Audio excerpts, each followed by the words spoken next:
عن جابر رضی اللہ تعالی عنہ قال قال رسول اللہ صلی اللہ علیہ وسلم افضل الذکر لا الہ الا اللہ وافضل الدعاء الحمد للہ رواہ الترمذی و ابن ماجہ۔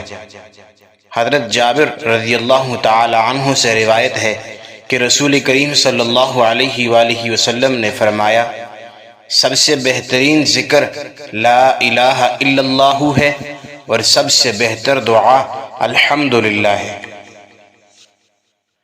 لا الہ الا اللہ سب سے افضل اس لیے ہے کہ اسلام اور ایمان کے سارے وجود کی بنیاد اسی کلمے پر ہے۔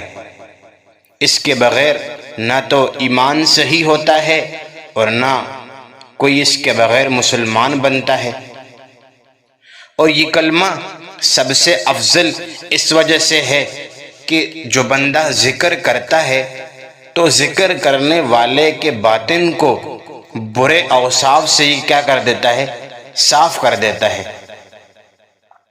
اور پھر اس کو پاک اور صاف کرنے میں اس کلمہ کو بڑی عجیب اور بڑی عظیم تاثیر حاصل ہے۔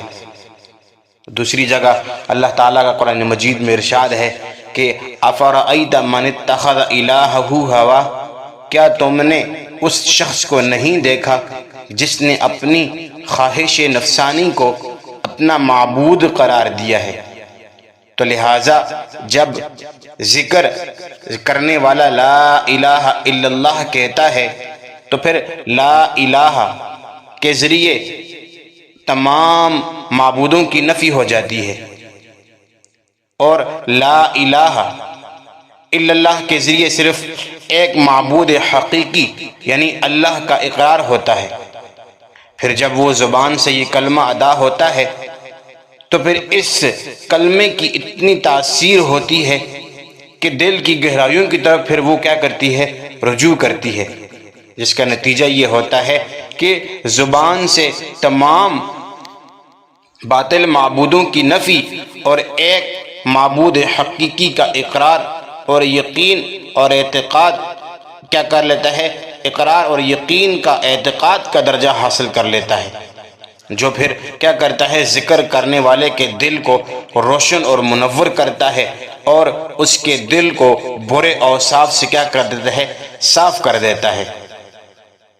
اور الحمدللہ کو دعا اس لیے فرمایا گیا کہ اللہ کی تعریف دعا اور سوال کے زمرے ہی میں آتی ہے، اور اس کو افضل اس وجہ سے بتایا گیا ہے کہ اللہ تعالی جو منعم حقیقی ہے اس کی حمد اور شکر کے معنی میں، منعم حقیقی یعنی اللہ تعالی کی حمد اور شکر کے معنی میں ہے، تو یہ بات ظاہر ہے کہ شکر نعمت اور برکت میں زیادتی کا کیا ہوتا ہے؟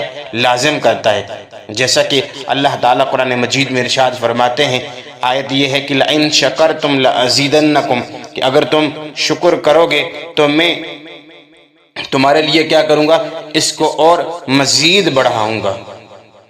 ایک اور حدیث میں ہے نبی صلی اللہ علیہ وآلہ وسلم نے فرمایا کہ سب سے افضل کلمہ جو میں نے اور مجھ سے پہلے انبیاء اکرام نے کہے وہ کلمات لا الہ الا اللہ وحدہ لا شریک لہ ہیں، کہ بے شک یہ کلمہ بہت ہی عظیم کلمہ ہے جس سے زمین اور آسمان قائم ہیں، اور اسی کی وجہ سے تمام مخلوقات پیدا کی گئیں، اور اسی کے ساتھ اللہ تعالیٰ نے اپنے رسولوں کو بھیجا، پھر اپنی کتابیں نازل فرمائیں، اپنی شرعیتوں کو رکھا، اور اسی وجہ سے میزان یعنی جس میں اعمال تولے جائیں گے وہ نصب ہوئے، اور پھر اسی کی وجہ سے اعمال نامے مرتب کیے گئے، اور اسی کی وجہ سے جنت، اسی کے لیے جنت و جہنم کا بازار قائم ہوگا۔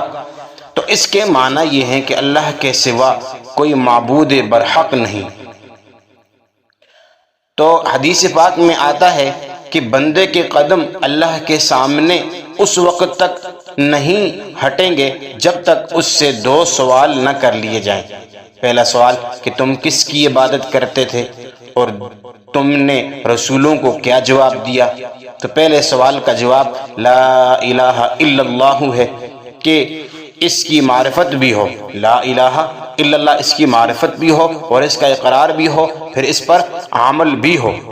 اور دوسرے سوال کا جواب محمد الرسول اللہ ہے کہ نبی علیہ السلام کی معرفت بھی ہو، نبی علیہ السلام کی رسالت کا اقرار بھی ہو، پھر نبی صلی اللہ علیہ وآلہ وسلم کے طریقوں پر عمل بھی ہو، تو پھر یہ سب چیزیں اس میں آتی ہیں، اس لیے لا الہ الا اللہ کو افضل الذکر کہا گیا ہے۔ اللہ پاک ہمیں ان باتوں پر عمل کرنے کی توفیق عطا فرمائے۔